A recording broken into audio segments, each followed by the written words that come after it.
Tuhan kita. Di atas kepalamu, bagi Raja di atas segala Raja. Haleluya. Kami bersyukur untuk segala anugerah kebaikan-Mu dalam hidup kami. Kami mau siapkan hati kami untuk diberkati oleh kebenaran firman Tuhan. Kami mengucap syukur untuk bulan yang sudah kami lewati. Kami mengucap berkat untuk bulan yang akan kami jalani. Kami percaya bersama dengan Tuhan Yesus bulan Februari, bulan penuh kebaikan. Bulan penuh berkat, bulan penuh mukjizat. Kami menyerahkan setiap kami yang hadir pada hari ini. Bukan saja kami berkumpul di tempat ini, tapi suatu hari kelak kami berkumpul bersama-sama di kerajaan surga. Keluarga mereka dengan keluarga hamba sama-sama seperjamuan di kerajaan surga. Kami mengucap syukur untuk pemakaian-Mu atas tim pujian penyembahan. Pakai juga hamba-Mu pada hari ini untuk menyampaikan Injil kerajaan surga. Kabar baik agar siapapun mereka yang datang tidak sama waktu mereka pulang. Mereka pulang bawa berkat, mereka pulang bawa mukjizat, mereka pulang bawa jawaban doa. Kami berdoa dalam nama Tuhan Yesus mematakan menghancurkan setiap kubu pertahanan yang dibangun untuk menentang pengenalan akan nama Yesus. Kami patahkan kuasanya. Hanya di dalam nama Tuhan Yesus kami undang kuasa Allah Roh Kudus hadir di tengah-tengah kami. Menyederhanakan firman-Mu, memberkati, mengurapi jemaat-Mu, mengurapi hamba. Baik hamba yang menyampaikan firman, mereka yang mendengar firman. Setiap kami semuanya diberkati. Dalam nama Tuhan Yesus, setiap kita yang siap diberkati firman Tuhan, Gereja Tuhan Tiberias Gading Nias, sama-sama dengan bangga kita katakan, amin. Kita berikan kemuliaan, tepuk tangan bagi Tuhan kita. Silakan duduk kembali saudara. Terpujilah nama Tuhan yang telah mengumpulkan saudara dan saya pada siang hari ini. Terimalah salam dari mimbar ini. Shalom Tiberias. Masih belum semuanya, bisa lebih kompak, lebih semangat lagi. Shalom Tiberias. Apa kabar semuanya saudara? Tuhan Yesus itu baik, amin. Saya boleh melihat tangan-tangan yang bangga punya Tuhan Yesus, bisa lambaikan tangan saudara. Kalau saudara nggak keberatan, boleh kasih salam kiri kanan saudara. Katakan Tuhan Yesus luar biasa hebatnya. Bilang saudara, haleluya, puji Tuhan. Kalau saudara tidak ada atau kosong tanggal 16 nanti, Gembala sidang kita, Ibu Pendeta Darniati Pariaji akan memimpin dalam ibadah ucapan syukur dan KKR tengah minggu di Gereja Tiberias Betos Bekasi Town Square di Bekasi saudara. Saudara yang rindu datang bisa hadir karena saudara akan langsung dilayani oleh Gembala sidang dalam ibadah KKR dan ibadah ucapan syukur. Gedung yang sangat indah di Bekasi Town Square. Kita doa agar Tiberias makin banyak gedung milik sendiri, izin gereja, agar keluarga saudara, keluarga saya, anak saudara, anak saya, cucu saudara, cucu saya, sampai Tuhan datang kedua kali, kita terus beribadah bersama-sama di gereja Tuhan Tiberias. Kasih tepuk tangannya lebih hebat lagi dong saudara. Haleluya. Salam kiri kanan bilang, sampai jumpa di Betos, bilang saudara. Ada yang bingung di Betos tuh di mana? Ya ada ya. Nanti lihat di Google Maps saudara. Kita akan belajar hari ini saudara sebuah serial khotbah. Judul khotbahnya adalah Anxious for Nothing. Anxious for Nothing. Atau cemas untuk hal yang sia-sia. Atau khawatir untuk hal yang sia-sia. Sebelum saya membahas firman ini, izinkan saya menyampaikan sama saudara data kesehatan yang saya dapat dari Kementerian Kesehatan Indonesia, data kesehatan yang saya dapat dari WHO, dan data kesehatan yang saya dapat dari berbagai macam lembaga. Saudara bisa Google it sendiri dan bisa buktikan ini benar apa tidak. Data ini menjadi dasar kenapa saya menyampaikan firman tentang kecemasan atau bahasa kerennya anxiety. Cemas atau takut. Nah kita akan melihat menurut data riset kesehatan dasar 2018 akhir dikatakan bahwa lebih dari 19 juta penduduk Indonesia yang berusia lebih dari 15 tahun sampai ke 39 tahun mengalami gangguan mental emosional. Lebih dari 12 juta penduduk yang berusia 15 tahun mengalami depresi. Angka ini lebih mengerikan lagi menurut survei. Kurang lebih saudara, 1 dari 5 orang di seluruh Indonesia ini itu mengalami yang namanya gangguan jiwa atau kecemasan. 1 dari 5 orang. Dan data ini meningkat lebih mengerikan lagi bahwa di tahun 2018 akhir, saya yakin data berikutnya akan lebih mengerikan lagi, bahwa ada orang yang bunuh diri kurang lebih 1.800 orang bunuh diri setahun. Kalau dibagi per hari, berarti satu hari 5 orang bunuh diri. Kenapa? Karena stres. Kenapa? Karena depresi.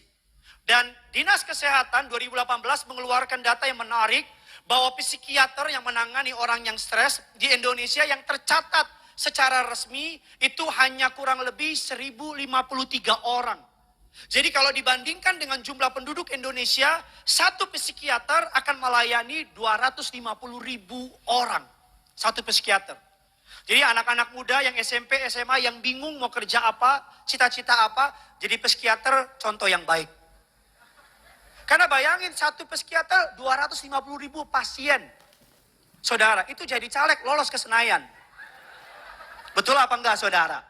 Nah angka ini saudara, ini 2018. Kita lihat angka saudara di tahun 2022 November. 30 November 2022, 96% remaja dan dewasa di Indonesia mengalami anxiety, kecemasan, dan 88% diantaranya mengalami gejala depresi. 96% itu bukan angka yang kecil. 96% itu bukan angka yang kecil. Dan rata-rata dari mereka berada di usia produktif. Kalau saudara nggak keberatan, nengok kiri kanan saudara. Kan kalau nggak keberatan, kalau keberatan ya jangan nengok. Nengok kiri kanan saudara dan bilang, kamu jangan stres. Ayah bilang sama yang baru ngomong, mukamu nggak bisa bohong, bilang saudara. Karena gini, nggak usah jauh-jauh. Saya aja, istri saya ketika melahirkan anak pertama kami, dia mengalami postpartum depression. Suatu hari saya pulang pelayanan, istri saya di pojokan, dia menangis. Saya tanya sama dia, what's going on, babe? Dan dia nangis. Dia ngomong gini sama saya, sayang, boleh nggak aku ke psikiater? Karena saya pendeta. Banyak orang berpikir orang kalau stres itu nggak punya Tuhan. Banyak orang berpikir anak Tuhan itu nggak bisa ngalamin yang namanya serangan kecemasan. Dia bilang, boleh nggak saya ke psikiater? Saya bilang sama dia, boleh. Dengan satu syarat. Kamu cerita dulu sama aku dan kita bawa ini dalam doa kita. Kalau habis kita doa, kalau habis aku layanin kamu dan kamu masih pengen ke psikiater, aku yang nganterin kamu ke depan pintu psikiater. Tapi yang bayar kamu. Biar jelas dulu nih. Yang enggak lah, yang bayar saya lah. Parkir. Dan selama 1,5 bulan saya layanin istri saya. Saya dengerin cerita, dia ngomong apa aja saya dengerin ceritanya. Pak, wanita itu cuma pengen didengar. Bu, bantu dong bu. Ayo dong bu, kan saya sedang ngomong soal ibu, bantu dong bu. Saya ulang ya. Pak. Wanita itu cuma pengen didengar. Tuh, dengar pak. Istri saya cerita, dari mulai sore sampai terbit matahari. Aduh sayang, gak kerasa ya. Dalam hati saya kerasa kok. Dia cerita, saudara kalau istrimu cerita, saudara gak perlu ngerti. Yang penting pura-pura ngerti. Saudara boleh dia lagi cerita, saudara mikirin sepak bola gak apa-apa. Karena kadang-kadang mereka bukan butuh solusi. Mereka cuma butuh didengar. Tuh ibu-ibu amin, kata ibu-ibu. Amin. Ya. Makanya kita hari ini akan belajar. Kita akan belajar hari ini. Apa yang Alkitab bilang, ini akan menjadi sebuah serial khotbah. Orang kalau nggak kuat bisa bunuh diri loh. Karena stres. Karena bully. Karena nggak kuat lagi. Jadi hari ini ada banyak orang, maaf ya. Tengah malam, gak bisa tidur. Di kantor, nguap mulu. Tapi sampai rumah, ngantuknya hilang. Itu betul apa betul? Tuh, betul langsung gitu. Ada orang ya, yang di rumah, jam 11, badan udah capek. Tapi nengok ke langit-langit plafon rumahnya. Nengok istri, udah tidur. Nengok anak, udah tidur. Dia gini aja terus. Orang dunia bilang overthinking. Gimana ya Tuhan? Jam 5:30 baru ngantuknya datang. Tapi celakanya jam 7 masuk kantor. Banyak orang yang kalau di gereja kelihatannya sehat secara mental, tapi sesungguhnya kalau kita gali lebih dalam, makan dalam. Mentalnya break. Makanya gak heran hari-hari ini banyak orang yang mohon maaf di tengah-tengah keramaian dibengong. Kenapa dibengong? Karena pikirannya kemana-mana. Dokter bilang 90% penyakit yang terjadi sama manusia itu asalnya ini. Makanya bahasa Yunani tentang kecemasan, bahasa Yunaninya kekhawatiran, itu bahasa Yunaninya adalah membagi pikiran. Merizonous. Membagi pikiran. Apa maksudnya membagi pikiran? Artinya khawatir itu berarti membagi pikiran. Kekhawatiran membagi energi kita antara rencana hari ini dengan masalah hari esok. Kan banyak orang kan di awal bulan tapi otaknya udah di akhir bulan. Dari ketawamu kau setuju sama perkataan saya. Bedakan, menyiapkan untuk masa depan. Kalau saudara punya anak, nabung buat masa depan dengan spirit persiapan, beda sama dengan spirit ketakutan. Bisa ngerti maksud saya? Saya gak pernah lupa di Surabaya, ada jemaat ibu-ibu bilang sama saya, Pak Pendeta tolong doain dong, sekarang harga kuliah mahal. Saya takut anak saya gak bisa kuliah, tolong doain dong Pak. Saya bilang, mana anaknya? Maju ke depan, saya doain. Dia panggil, Dek, sini. Saya kira udah gede, anak bocah, Mama. Terus saya tanya sama ibunya, Bu, yang mau kuliah, ini Pak. Saya bilang, berapa usianya? Jalan 7. Terus saya bilang sama dia, Bu, belum tentu dia kuliah. Iya, kan berarti kan 11 tahun lagi. Kalau dia 7 tahun. 11 tahun bisa jadi Tuhan udah datang duluan. Betul apa tidak? Bisa jadi dia udah khawatir 10 tahun. Tahun ke-11 Tuhan aku datang. Atau kalau Tuhan gak datang, dia yang pulang duluan. Halo? Saya bisa ngerti gak maksud saya? Banyak orang gak bisa bedain antara ketakutan sama kekhawatiran. Banyak orang menganggap ketakutan dan kekhawatiran itu sama. No. Khawatir sama takut itu bukan saudara kembar. Tapi mereka sepupu dekat. Saya ulang lagi ya. Khawatir sama takut bukan saudara kembar. Tapi mereka sepupu dekat. Sama seperti kalau saudara mengundang damai sejahteranya Allah, maka saudara akan mengundang berkatnya Allah. Kalau saudara mengundang kekhawatiran, maka ketakutan akan datang. Sebagai contoh, apa yang membedakan kekhawatiran dengan ketakutan? Sebagai contoh sangat sederhana, biar saudara bisa mengerti. Kalau ketakutan akan membuat saudara lari, keluar, atau melawan. Contoh, saudara jalan, ada rumput. Saudara masuk ke dalam rumput itu, jalan itu, saudara lihat ular. Saudara lari, itu ketakutan. Tapi kalau kecemasan, saudara jalan, lihat rumput, saudara belum jalan, tapi di otakmu udah mikir, pasti ada ular. Ngerti maksud saya? Ketakutan itu membuat kita lari, kecemasan itu membayangkan. Yang belum ada, kita udah bayangin di sini. Halo? Ini diam semua kenapa? Cemas apa gimana? Kita udah bayangin di sini. Contoh berikutnya, takut itu, saudara dengar di komplekmu ada maling mobil. Apa yang kau lakukan? Kau ambil kunci tambahan, kau kunci mobilmu. Itu ketakutan. Kecemasan apa? Udah kau pasang kunci tambahan, tapi tiap 15 menit kau keluar terus. Itu kecemasan. Bisa ngerti maksud saya? Takut itu karena ada alasan. Tapi cemas, kadang-kadang gak ada alasan. Lu benjolan nih. Kayaknya kanker nih. Kanker nih, tumor nih. Sudah cek ke dokter bilang, enggak, cuma bengkak. Dokter bodoh, ini kanker, saya yakin. Saya belum pernah, saya yakin di dalam hidup saya. Mari kita akan belajar hari ini, selama beberapa minggu ke depan. Kita akan gali lebih dalam. Pak, Bu, tadi saya khotbah di Boston, Amerika.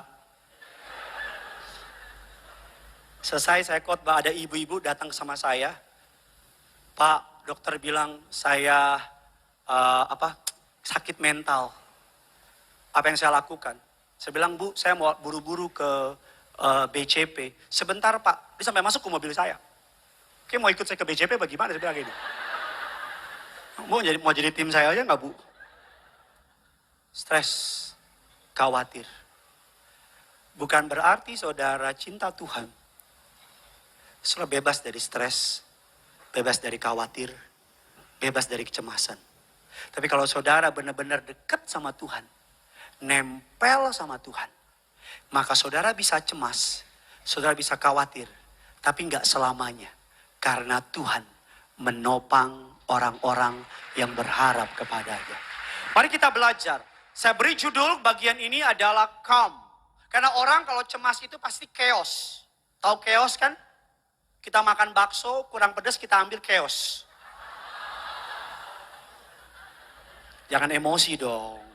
Kan cuma ngetes siapa yang tidur, siapa yang bangun. Saya di cabang sebelumnya, oh itu chaos namanya ya. Setelah lo dah. Saya ambil kok saus. Lawan dari chaos adalah calm. Charlie, Alpha, 5, Mango. Calm. Bisa tampilkan gambarnya. Calm. Nah, calm ini adalah akronim dari 4 yang perlu kita lakukan untuk kita bebas dari yang namanya kekhawatiran. Tiberias Gading Nias, saudara siap untuk diberkati? Coba yang siap diberkati bisa lambaikan tangan saudara. Ayo kita kasih kemuliaan dulu, tepuk tangan buat Tuhan kita. Yang pertama dari kalimat calm tadi muncul kata huruf pertama C. C. C itu apa? Akronim dari apa? C adalah akronim dari bagaimana supaya kita bisa overcome yang namanya anxious atau anxiety. Yang pertama adalah celebrate God and His goodness. Merayakan Tuhan dan kebaikannya. Saya mau absen dulu di Tiberias Gading Nias, lantai 4, lantai 3, lantai 2, dan yang masing-masing di lantai-lantai rumahnya. Yang percaya dan yakin dengan firm 100% Tuhan itu baik, bisa angkat tangan saudara. Ya, yang percaya bahwa Tuhan sangat baik dan selalu menolong umatnya bisa angkat tangan saudara. Yang percaya Tuhan itu nggak baik bisa angkat tangan saudara. Puji Tuhan nggak ada. Karena kalau kau tahu Tuhan nggak baik, kau nggak akan datang kemari. Celebrate God and His goodness. Filipi 4 ayat yang keempat. Mari sama-sama kita baca. Let's dive in. Kita belajar lebih dalam lagi. 3, 2, 1, ya.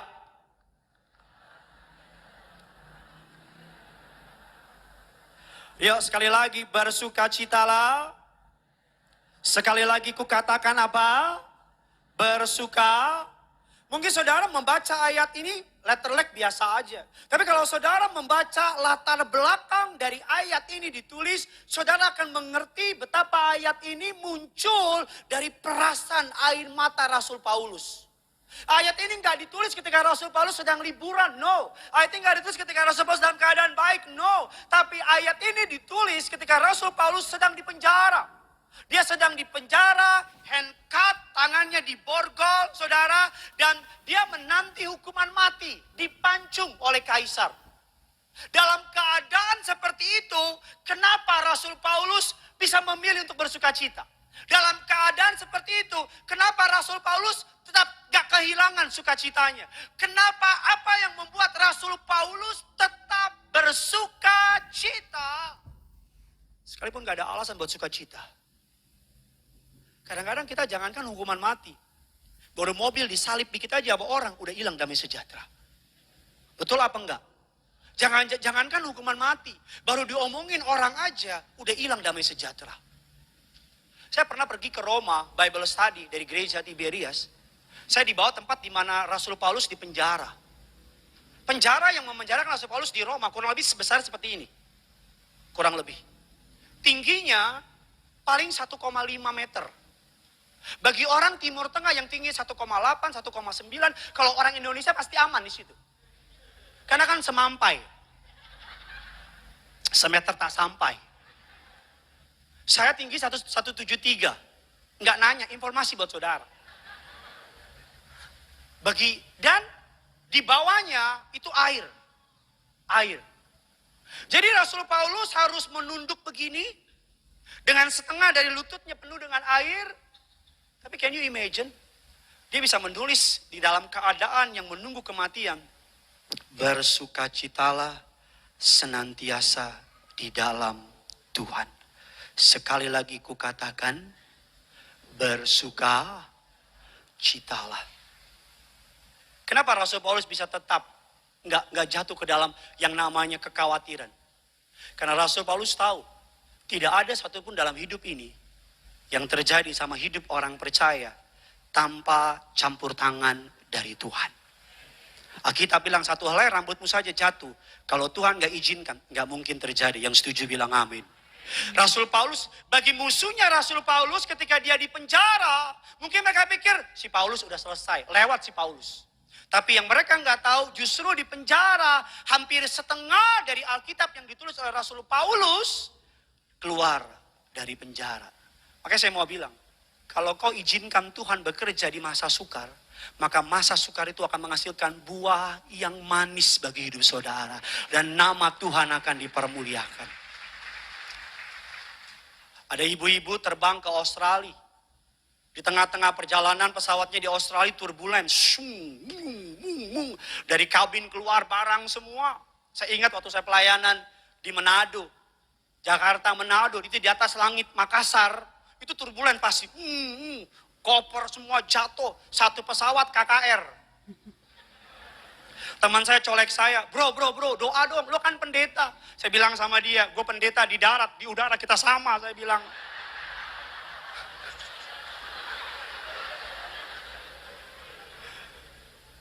Ibu itu terbang dari Jakarta ke Australia.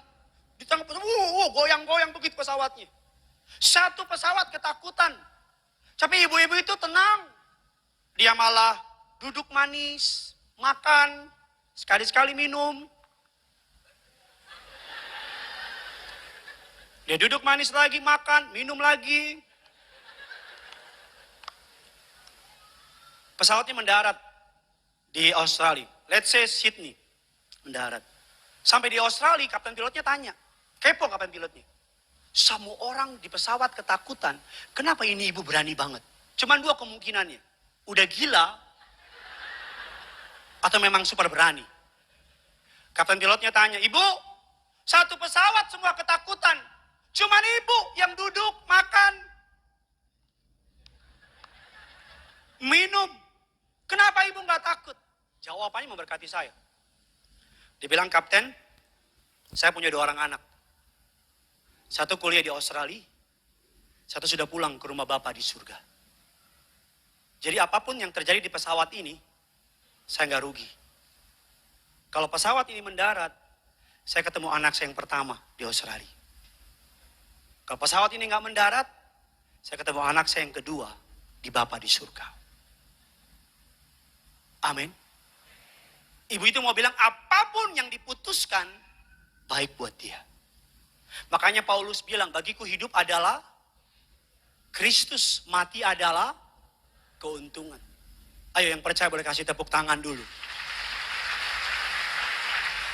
Selama saudara ketika engkau mengalami kekhawatiran dan kau ingat kebaikan Tuhan dalam hidupmu, kau mengingat pertolongan Tuhan dalam hidupmu, maka engkau akan punya iman untuk mengusir ketakutan dalam hidup saudara.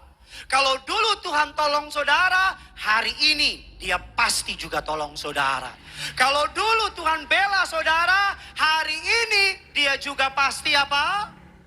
Bela saudara. Saya punya cerita, ada tiga pohon, sahabat karib pohon ini. Berapa pohon? 3 pohon. Pohon yang pertama berdoa kepada Allah. Aku ingin menjadi dari kayuku, menyimpan harta benda dunia, emas, perak. Aku simpan dalam kotak kayuku. Pohon yang kedua punya mimpi yang lebih hebat lagi. Aku ingin menjadi kapal di mana raja-raja dunia akan naik ke dalam kapalku dan akan berlayar dari kota ke kota yang lain. Pohon yang ketiga punya mimpi. Apa mimpinya? Aku akan menjadi pohon terbesar di muka bumi ini, tertinggi di muka bumi, agar melalui pohonku bumi dan surga disatukan. Waktu berjalan, kita tahu semua, kenyataan seringkali berbeda dengan apa yang kita doakan. Betul apa tidak?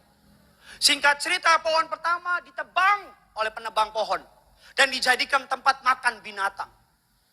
Pohon pertama kaget dan bilang, Tuhan, aku kan pengen menyimpan emas dan perak. Kenapa aku bau, jorok, kasih tempat makan binatang. Pohon yang kedua ditebang, dijadikan yang namanya kapal pengangkut ikan nelayan. Kapal yang jelek, kapal yang bau, kapal yang kotor. Tuhan, aku kan pengen raja-raja di kapalku. Kenapa begini? Pohon yang ketiga lebih ngeri lagi hidupnya. Ditebang, ditaruh di pinggir jalan. Ketiga pohon ini kecewa sama Tuhan. Marah. Karena apa yang didoakan tidak sesuai dengan kenyataan. Tapi saya mau bilang sama jemaat Tiberias Gading-Nes di tempat ini. Kalau saudara setia dan taat dan kuat di tengah ujian, maka engkau akan melihat rancangan Allah indah dalam hidup saudara. Singkat cerita apa yang terjadi? Pohon yang pertama ketika dia lagi marah-marah dikasih makan buat binatang. Di tengah malam muncullah sepasang suami istri. Dengan seorang bayi yang gak punya tempat di penginapan. Dan bayi itu ditaruh di tempat pohon itu, di palungan. Dan pohon pertama kaget karena raja-raja dari timur membawa emas, kemenyan, dan mur. Pohon pertama ngerti hari itu bahwa memang dia tidak menyimpan emas dan perak, harta dunia. Tapi hari itu, harta terbesar dunia ada di tempat dia. Pohon yang kedua ketika dia menjadi nelayan, kapal nelayan. Di tengah-tengah laut ada badai yang begitu kencang.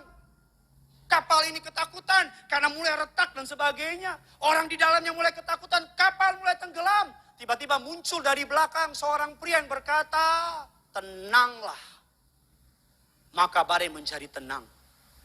Dan kapal yang kedua ngerti, memang dia gak bawa raja-raja dunia. Tapi di atas kapalnya, raja segala raja berdiri di kapal itu. Dan pohon yang ketiga yang ditebang cuma taruh di pinggir jalan. Dia merasa hidupnya gak ada gunanya, sia-sia. Pohon yang ketiga. Suatu hari dia kaget karena pasukan Romawi mengambil pohon itu. Dan menyuruh seorang pria yang habis mukanya, sujud bayar, mengalami siksaan.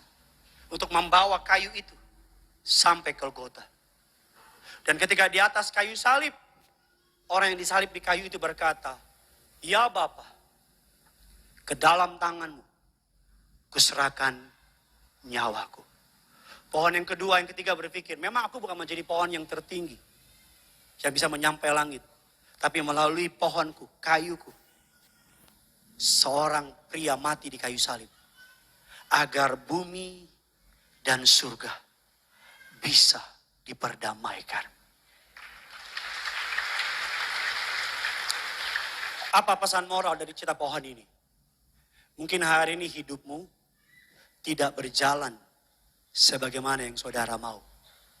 Tapi kalau saudara tetap setia ikut Tuhan, maka firman yang menjadi bagianmu dan bagianku, Ia membuat segala sesuatu indah pada waktunya. Ayo dong yang percaya hidupmu akan indah. Kasih tepuk tangan di atas kepalamu. Sama-sama bilang sama saya, pasti indah Tuhan buat. Colek kiri kananmu bilang, pasti indah hidupmu nanti. Amin. Yang kedua, besok minggu depan kita akan belajar lagi bagian yang ketiga dan keempat. Yang kedua, apa yang harus kita lakukan ketika kita mengalami kekhawatiran. Yang pertama adalah celebrate God and His goodness. Merayakan Tuhan dan kebaikannya. Yang kedua, saudara, A yang kedua adalah ask God for help. Minta tolong sama Tuhan. Saudara gak pernah diciptakan untuk sendirian. Saudara diciptakan untuk berseru kepada Tuhan. Filipi 4 ayatnya yang ke-6. Sama-sama kita baca. 3, 2, 1, ya.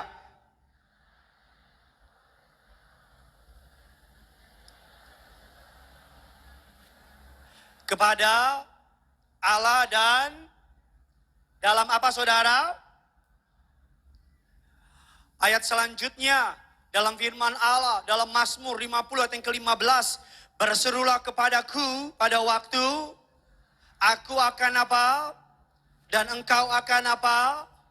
Matius 7 ayat yang ke-7. Mintalah, carilah maka kamu, ketuklah maka pintu akan apa? Ayub 34 ayatnya yang ke-28. Sehingga mereka naik ke hadapannya dan ia mendengar jeritan orang sengsara. Dapatkah saudara percaya bahwa setiap kali saudara cry out to God, Tuhan dengar doa saudara? Saya ulang lagi. Mampukah engkau beriman setiap kali engkau menangis, teriak, berseru kepada Tuhan, Tuhan dengar teriakan saudara? Daripada saudara malam-malam gak bisa tidur. Kadang banyak dari kita tengah malam bangun, mau tidur. Lihat istri tidur, lihat anak tidur.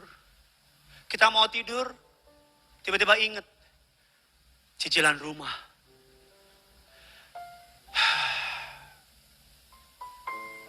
Lihat anak, bisa nggak ya gue gedein mereka? Lihat mobil, udah 4 bulan gak dikeluarin karena takut diambil sama dealer. Kok tiap malam gini terus nih?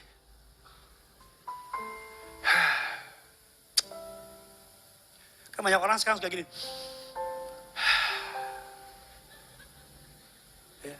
Itu tuh bukan karena susah napas, bukan. Tapi karena sesek hatinya, sesek pikirannya. Jadi begini. Gak tidur jam 5, jam 6 harus ke kantor. Kalau naik kereta, di kereta begini juga.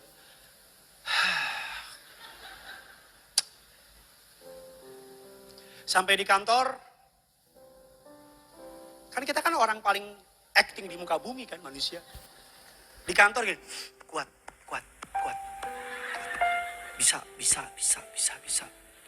Masuk ke dalam kantor, kamera roll, belum, all silent, and action. Pagi semua, hai, shalom. Ya semangat ya, woi mantap ya, semangat ya. Duduk di meja.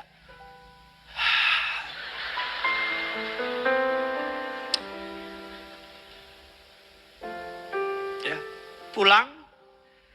Kalau engkau naik mobil, mari kita jujur apa adanya. Nyetir macet, kau senderan.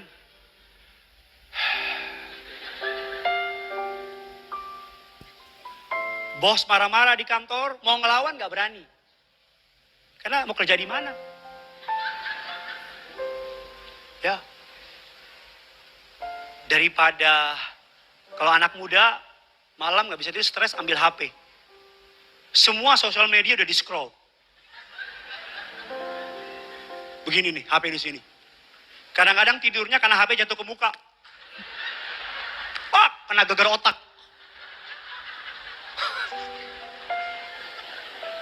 Oh. Kalau yang kuat akan jalanin hidup. Kalau yang gak kuat akan memilih untuk bunuh diri. Daripada malam-malam gak bisa tidur,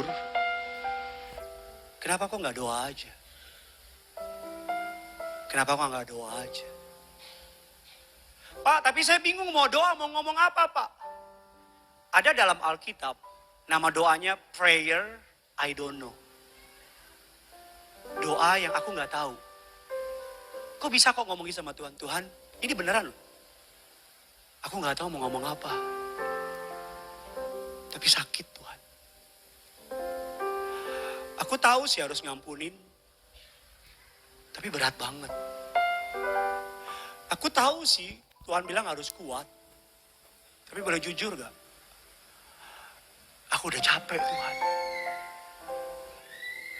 Aku tahu sih anak Tuhan harus sukacita. Tapi keadaannya gak berubah-berubah Tuhan.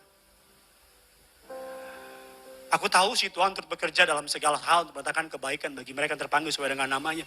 Tapi kalau boleh jujur aku kecewa Tuhan. Boleh gak kita anak Tuhan ngomong sama Bapak kita apa adanya? Boleh gak? Boleh banget, boleh banget. Daripada malam-malam saudara nggak bisa tidur. Dan saudara menatap plafon rumahmu yang nggak berubah-berubah warnanya itu. Kau tatap terus. Kalau natap nias kan enak, ada warnanya. Rumahmu paling cicak. Kenapa kau nggak doa? Alkitab bilang begini, serahkanlah segala kekhawatiranmu kepada aku. Sebab aku akan memelihara kamu. Alkitab bilang begini, marilah kepadaku engkau yang dan beban berat, aku akan.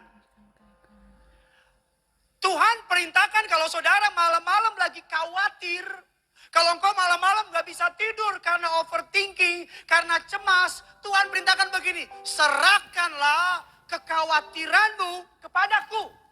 Kalau saudara malam-malam gak bisa tidur, kalau saudara lagi takut, lagi khawatir, Tuhan kasih perintah, marilah kepadaku engkau yang letih lesu dan berbeban berat, aku akan memberikan kelegaan kepadamu. Itu kata Tuhan, bukan kata saya. Saya mau tanya Tiberias Gading Nias, di sini siapa yang kalau HP-nya rusak, komputernya rusak, alat elektroniknya rusak, pergi ke reparasi? Bisa angkat tangan. Ih, sombong kau ya. Kalau rusak langsung kau buang ya. Kita ini kalau barang kita rusak, misalnya tab kita rusak, apa yang kita lakukan? Kita bawa ke reparasi. Bang, tab saya rusak. Abangnya tanya, rusaknya apa? Nggak bisa internet bang. Abangnya nanya, ada pulsa nggak? Nggak ada bang. Oh abang, oh itu bukan rusak, kata abangnya apa? Itu miskin. Oh ya maaf bang. Bercanda biar nggak serius. Bang, tapnya rusak bang. Rusak kenapa? Suka mati-mati. Terus abang pasti bilang gini, ya udah, saya lihat dulu ya. Bang, kapan beresnya? Abangnya bilang apa? 2 jam lagi ya. Betul nggak? Tolong dijawab dong. 2 jam lagi. Saudara ngapain 2 jam lagi? So jalan-jalan kan? Ngopi, makan, nonton. Gak ada orang yang udah serahin barang yang rusak sama reparasinya. Bang, ini rusak bang. Ya udah, berapa lama lagi? 3 jam. Oh ya udah bang, terus saya tunggu di sini. Bang, nggak gerak-gerak bang? Ada nggak orang kayak gitu? Nggak ada. Kalau mobilmu rusak, kau bawa ke bengkel, kau bilang sama tukang bengkelnya, bang, remnya begini, nggak bisa ngerem bang. Kenapa? Kalau lihat perempuan cantik maju terus. Oh itu lenje kata om abang. Kalau mobilmu rusak, kau serahkan kan sama tukang bengkel, kau ngapain? Di ruang tunggu. Makan, minum. Kalau kau ngerokok. Yang ngerokok bertobat ya. Nggak ada orang yang mobilnya rusak, diserahin sama bengkel, ikut-ikutan ke kolong dia. Nih bang, nih. Yang ini bang rusak nih bang. Ketawa boleh. Pikir. Banyak orang serahin sama Tuhan. Aku serahkan kepadamu masalahku Tuhan. Tapi ditongkrongin. Bahkan ada yang sok-sokan jadi penasehatnya Tuhan. Tuhan, gimana kalau orang jahat itu kecelakaan enak kayaknya Tuhan kecelakaan. Ya patah kaki bolehlah Tuhan. Kalau engkau sudah serahkan sama tukang reparasi, kau pergi. Gak tahu gimana caranya, pasti benar. Kalau kau sudah serahkan sama Tuhan, jangan dipikirin, jangan distresin. Anak saya suka main Lego. Sampai jam 11 dia susun Legonya gak jadi-jadi. Saya bilang gini, tidur. Papa Legonya belum jadi. Pokoknya Gene tidur, bangun-bangun Legonya udah jadi. Siapa yang ngerjain? Papa. Ya udah, Gene tidur, saya juga tidur.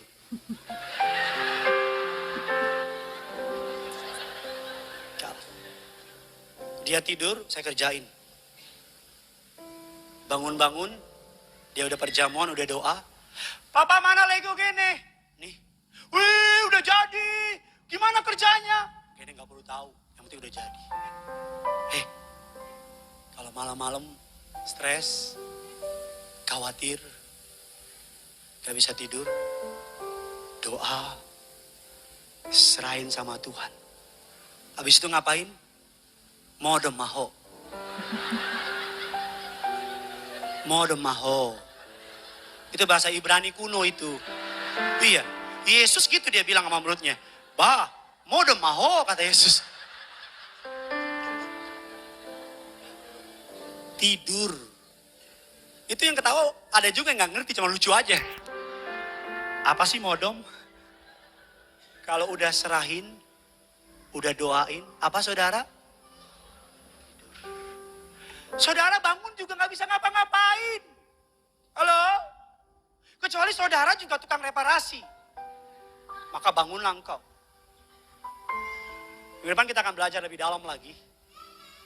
Tapi pesan saya, yang kalau malam susah tidur, karena stres, karena khawatir, mulai malam ini, serahkan sama Tuhan, dan tidur nyenyak. Alkitab bilang, bahkan dalam tidur orang benar, Allah memberkati orang benar itu. Selamat hari Minggu. Tuhan Yesus memberkati saudara.